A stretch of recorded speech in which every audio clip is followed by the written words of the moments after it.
Hello there. It's good to have you join us on another episode of Health and Environment Insights. I am Kemi Deni. Today on the program, we're going to be having a critical look at air and noise pollution as it affects public health here in Ondo State. And to join me on this conversation today, I have Mr. Olorunwa Olowo Parija. He is the Director of Pollution Control and Sanitation from the Ministry of Environment here in Ondo State. You're welcome. Good to have you, Prince. Thank you very much, my sister. It feels good to have you in the studio. God bless you. Thank you for your time. To meet you also. Yes. And so I'd like us to start this way. What are some of the primary sources of air and noise pollution? Yes. When we talk about primary sources of air, and let's take it one After the other. Yes. Like noise pollution. Yes. Like my department, pollution control and sanitation. Yes. You see, we say noise pollution. We have a lot of things that constitutes noise pollution in Ondo State. Yes. And major sources of noise pollution, we have noise from recreational centers like churches and worshiping centers. Okay. Recreational centers like bars and the rest. All right.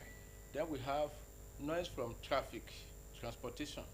Vehicular emissions. Yes. Then we also have noise from industrial activities. All right.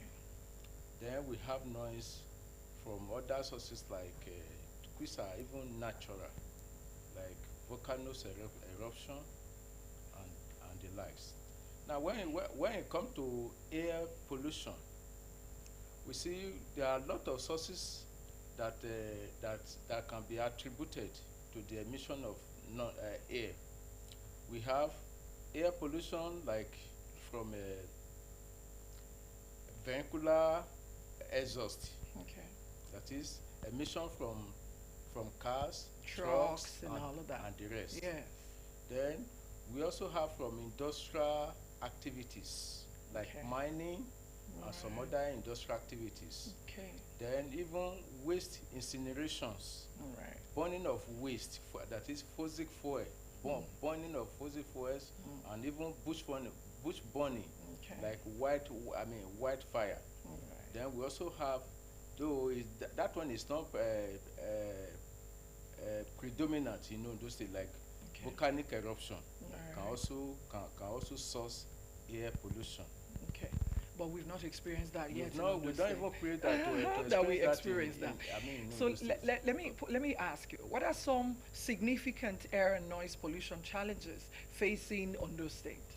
Yes, when we talk about challenges of noise pollution in Ondo State, like in our department in the ministry, predominantly, most of the complaints that we got on daily basis are noise issues, especially from worshiping centers. So, and people have been complaining about health implication that this noise have been causing them. Yes, that have been causing them, especially the retirees, the children, and some vulnerable groups in the state. So we have a lot of health challenges that people are facing through air pollution and even noise pollution. How we know of respiratory diseases, and we know these are consequential effects of air and noise pollution. Now, can you still elaborate more on some of the effects of air and noise pollution to public health? Yes, you see, the issue is on two ways. We have air pollution, we have noise pollution. Yeah. Now, when we talk about air pollution, what is meant by air pollution? When can we say that our air is being polluted? Okay. You see, air pollution is a situation whereby the air is contaminated either by particulate particles, physical particles, or particles. Or biological particles, which do alters the natural characteristics of the environment, Okay. of the air. All right. Now, then when we also cause, I mean, when we also talk about a noise, we have, we can say that what is noise, because we've been hearing, or all of us, everybody is acclimatized or used to music. When does, well, how can we differentiate between music and noise? You see, when we talk about noise, because music can also become noise. At what point does it become noise? Yes, at a point whereby it become a nuisance, and even it existed, When it's too loud. Yes, when it exceeded the sound limit Exactly. level, so it become noise. But generally, when we talk about music are pleasant sound that Soothing to the yes, soul. that expresses either our emotional feelings All right. or psychological feelings. But when you talk about noise, Yeah. noise are unwanted, that is unwanted sound. A sound or a system that is not organized. Absolutely. You cannot predict maybe anything that emanated from it. You may not predict it. But in case of sound, you will know the rhythm, and even it also ministered to one soul or a emotional being. Now let's take it a step further. Yes. With the noise pollution.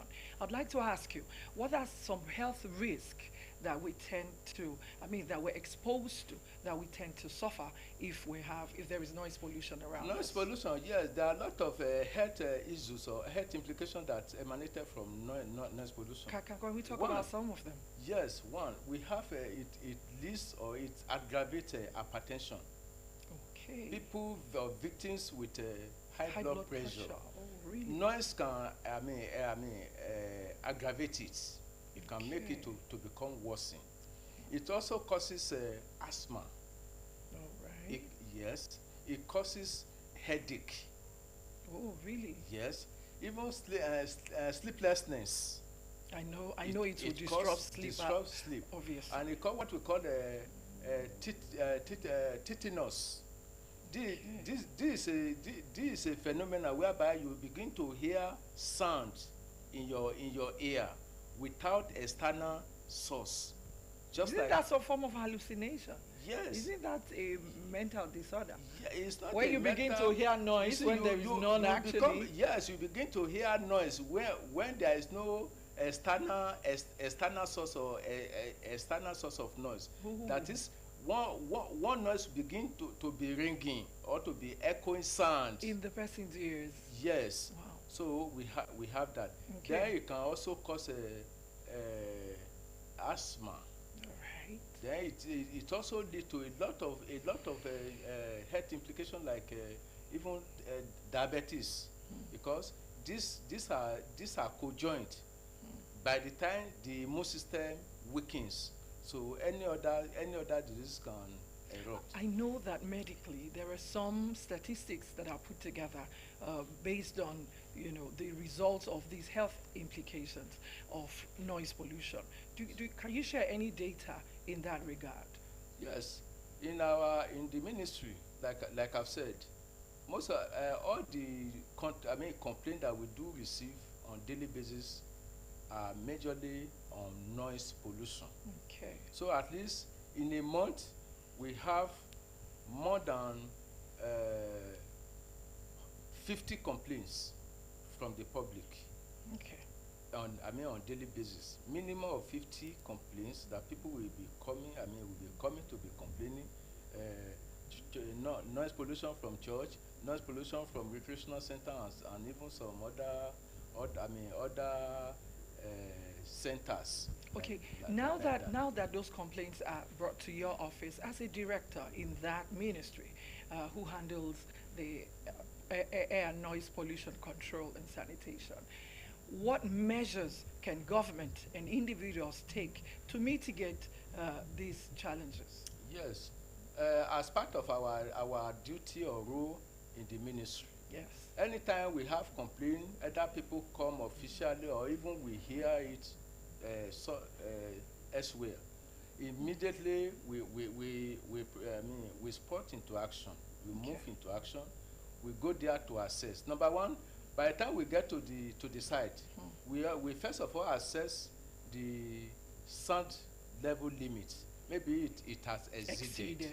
And the Okay. moment we discover that, we make sure we inform the people to we enlighten them, we educate them, All right. so that because at times most of all this emanator, people that are causing this noise pollution, most of them they are doing it in ignorance. They don't know, some of them they don't know the health implication. Some of Okay. them they don't even know that there is legal restriction on on the extent at which they can make noise. So we do sensitize people so that the public will know that They'll be enlightened. yes, the implication, the do's and don'ts Oh. and all those things, what they need to do and what they need not to do in for to have a holistic environment and relationship. Now, let me ask you, Prince, are there some initiatives, successful initiatives or policies that government or individuals have taken in this regard to reduce the effect of air and noise pollution? Yes, as a government, government the state government have been on ground ever since, and we have been doing a lot. Though most of the things that we have been doing may not vividly be observed or recognized by everyone. But part of the measure that needed to be taken, or the government have taken in order to mitigate this effect of noise pollution. Number one, there must uh, regulated premises.